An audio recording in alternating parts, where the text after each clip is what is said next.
Well, hello, and welcome to Spending Time with Dr. Walt. Of course, I am Dr. Walt, and today I want to follow up on a previous video that I had about privacy versus convenience. I think some of you may remember that, and I know I've got some good feedback from those of you who've seen it about, hey, thank you for sharing the information with me. Didn't realize my information was being shared like that, but what can I do about it? Hey, I just want to do a quick follow-up video about that to talk about when what appears to be free actually may not be free. Okay? Kind of talked about this in my previous video when I talked about Alexa and the ability for her to hear me when I call her name. Of course, that still kind of bothers me because it states that she can't hear us until we use her wake-up name. I don't know about you, but that sounds kind of odd to me that she can't hear me until I say her wake-up name. How does she know I say her wake-up name if she's not listening? Okay, put that to the side. The reason I brought that up is because if she's listening for her wake-up name, what other information is she hearing in the meantime while I haven't said her wake-up name? In between those times. When I say Alexa, she wakes up. When I say anything else, so you're telling me that it's not listening? That's impossible. It has to be listening. So the question is it recording our information, and what information is being shared, and how is it being data mined and stuff like that? Okay, put that to the side. I'm gonna get into the meat of this video here, and I start talking about some of this other stuff. Okay, like I said, this video is about when what appears to be free actually isn't. As of this video, there are over 1.8 billion Gmail accounts. 1.8 with a B. Okay? All of these accounts are free. Free to use, free to do with what you will. Okay? When you take that into account and you think about all of the billions of accounts that are free and all of the information that's going back and forth and that sort of thing, you start wondering, how does a company like Gmail make money? Billions of people every day use Google. Google's also free to use. Okay? You can log on, you can use Google, you can search for information. It is an awesome application and something, frankly, I wish would have been around when I was in my younger days, because I like information and I like to research things. But let's think about that for a second. I enter information into my Google search bar and it gives me answers. Okay, but why is that free, and how does that company stay in business? YouTube, what I'm doing right now, free to upload, free to use.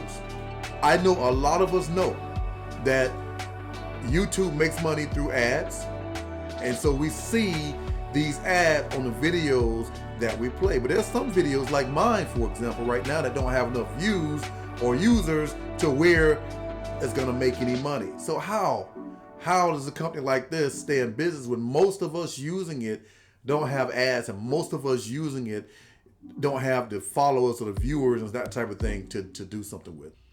Those are three things. Now, keep in mind, the same company owns Google, Gmail, and YouTube.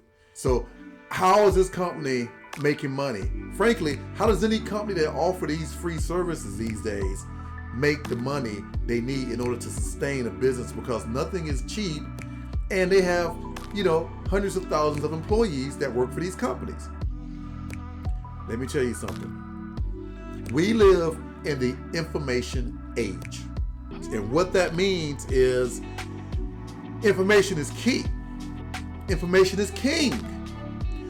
People who have access to information, the ones who are able to collect it, use it, data mine it, control it, those are the ones that rule the world. And information is probably more valuable than anything that you have in your account. I don't care how much money you have, I guarantee you information is more valuable than anything you have in your account. It's more precious than anything you have to give.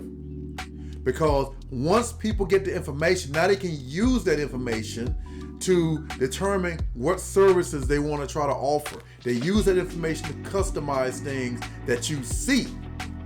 For example, I had a friend of mine who told me about this ring called the Oura Ring, and I'd never heard of it, I'd never used it. I received an email from him about this ring later. Now, the email was through Gmail. So I opened up the email, I looked at the ring, I went to the website and read about that sort of thing. I went up to YouTube a little while later, and the very first ad that popped up to me was about this ring. Now, I hadn't entered it into any search bars, I hadn't entered it anywhere. I just clicked on the link that he gave me and I opened it up. So how is it that YouTube all of a sudden is giving me ads about this ring? Well, they got into my email. I don't know, I'm not being paranoid, I'm just telling you what it is. They got into the email, okay, and they data mined it. And they used it to present to me options for purchasing the ring as if I wanted to buy it. This happens. It happened again when I went to Fleet Feet in order to buy some shoes. I gave Fleet Feet my Gmail account and registered with them. I got a confirmation email from them. All of a sudden, I am browsing the internet and I see ads for Fleet Feet. I see ads for the shoes that I purchased. I didn't enter it anywhere else. So, my point is this.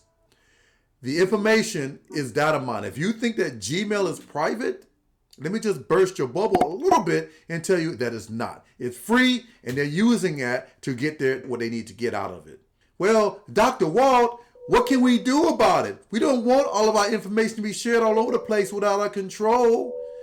Okay, let me give you a few things that maybe you can do in order to try to control it a little bit better. I'll give you 5 just quick tips that you can use. And these aren't the only things that you can do, but maybe they might give you some sense of control over your information. 1, use your Gmail account for communication that is not deemed excessively private. Remember, anything and everything that you send in Gmail is kept. It's reviewed. It's mined for information. Okay? So if you're sending anything in Gmail that needs to be private, you don't need to send it in Gmail. You need to sign up for a private domain and send your emails to another private domain. Because the moment you send it through Gmail, it's shared, it's out there. If you want your searches not to be tracked, and this is number 2, sign out of Google, sign out of Bing, sign out of Microsoft before you do your search. By doing that, now you can kind of search mostly anonymous, okay? Mostly anonymous, because it can't associate it with your account. So now when you sign back into your account, that search that you did is not associated with you. So you won't be getting any ads about those searches. 3, if you don't want to sign in your account, you can always use the private or the incognito feature on your browser.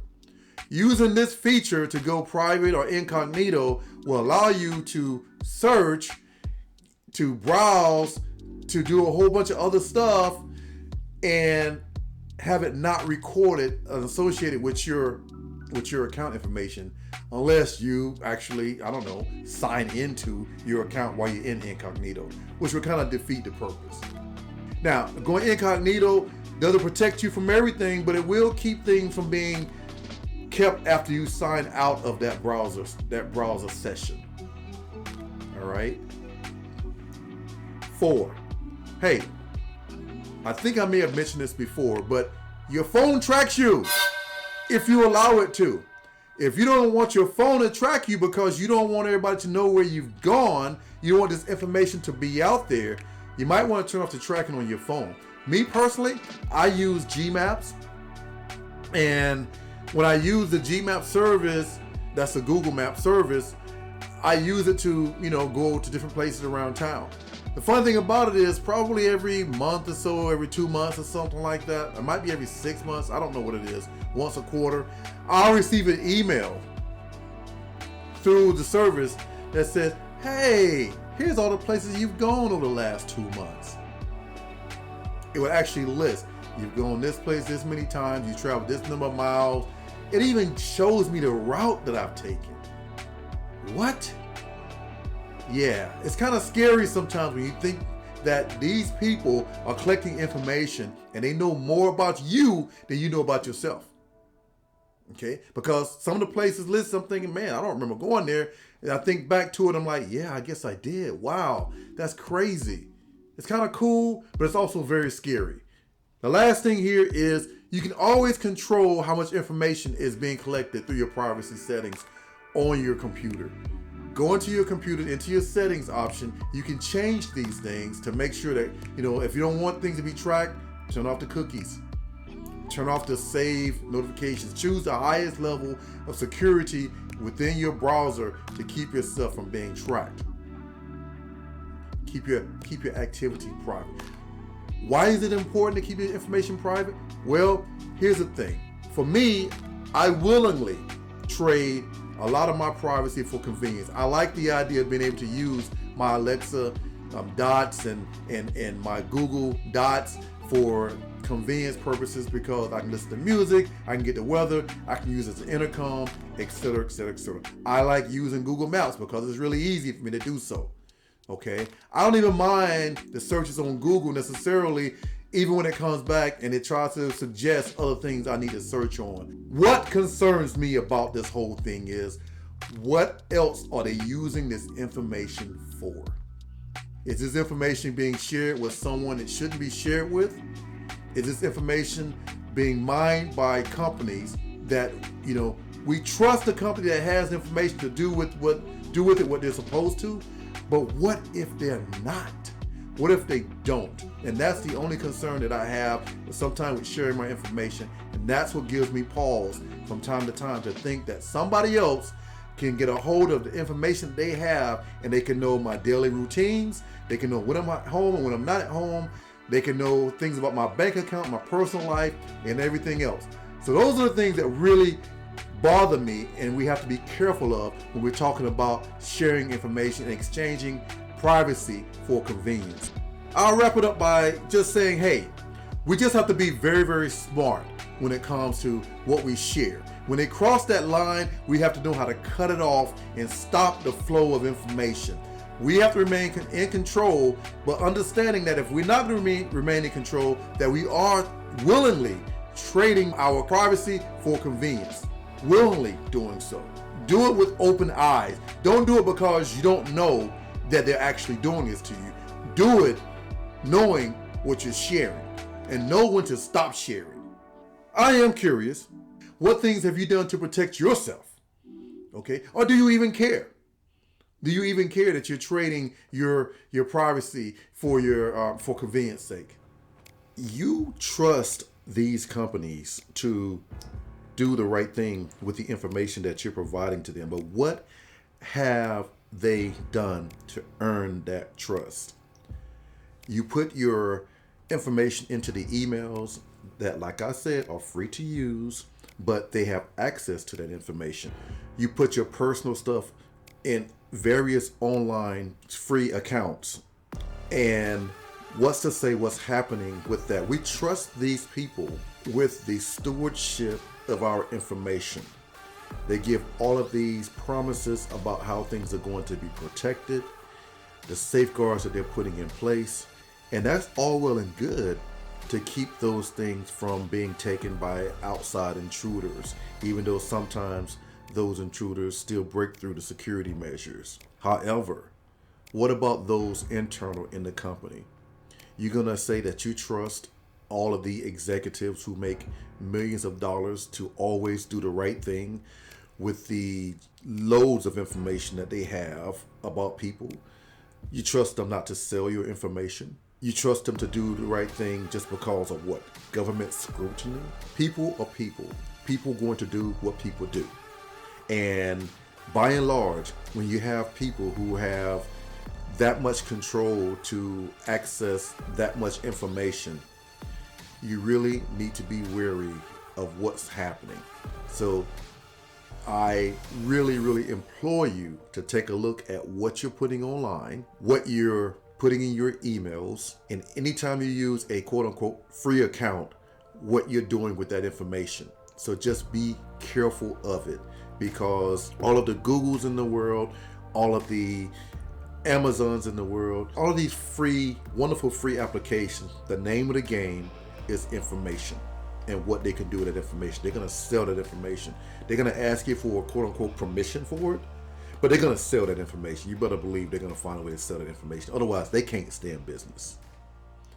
As always, this has been Spending Time with Dr. Walt, and I do appreciate you stopping by, sharing this time with me. If you like this video, please take a moment to give me a like, to share, and to comment to let me know that you were here. I love you all. Stay safe.